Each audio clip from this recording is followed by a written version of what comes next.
Welcome back to another BizBite episode of the e-commerce badassery podcast. I'm your host, Jessica Totillo-Coster. Today's question comes from, you guessed it, a lounge member. How can I test different offers on my Klaviyo sign-up form and send them different emails based on those offers? This is a great question because split testing or A/B testing is a great way to optimize your marketing efforts. And while most of us are familiar with the idea of split testing subject lines or even content inside of our emails, we may not realize that we can test different offers on our pop-up forms. Not sure whether you should offer 10 or 15% off their purchase? No worries, test it out.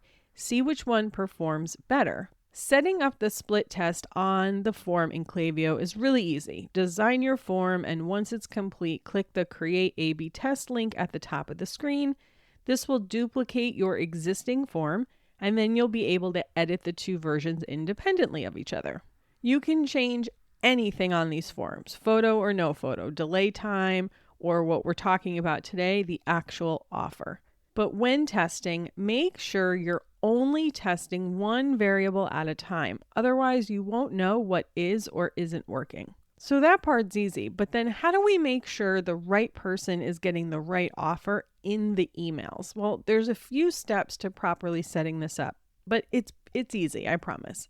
Let's pretend you're testing a 10% discount and a 15% discount. The first thing you're going to do is submit a hidden profile property on each version of the form so you know who should get what offer. When you're in the form edit window, you're going to click the submit button and the edit options will appear on the left-hand side, and that's where you add the hidden profile property. So you'll submit a profile property, you can call it welcome offer, and then the value of that will be 15 or 10, depending upon which version of the form you're on.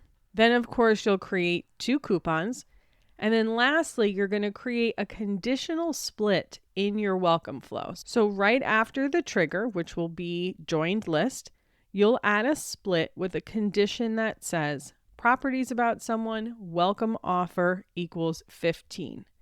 If yes, they'll go down that path and you'll put your 15 offer in there. And then how you set up the rest of this is going to depend on how many other ways people can sign up for your list. If they don't have the 15 off offer, you just may want to send everyone down that 10% path, and you can absolutely do that on the no path. But if you only want those who have welcome offer equals 10 to go down that second path, then you'll need to create another conditional split that checks for that property. Then the yes path on that property is where you put the 10% off version of the email, and anyone who doesn't match either the 15 or the 10 will end up on that no path all the way to the right, and you send them whatever you're going to send them down there. One other thing to be aware of with this strategy is that even though you can reconnect flows after a conditional split, so you have a yes path and a no path, you can reconnect that back together. I wouldn't do that in this case. Part of the reason you're creating these offers in the first place is to see which one converts better, not only on the sign-up form, but also for purchase. If you combine your paths, you're going to combine the data too. So you'll want to keep them on separate paths so you can see the engagement and conversion between those two groups more clearly. If you're currently testing offers on your pop-up or thinking about it, I would love to know. Come on over to the e-commerce badassery Facebook group, or you can just DM me on Instagram, wherever you prefer to hang out.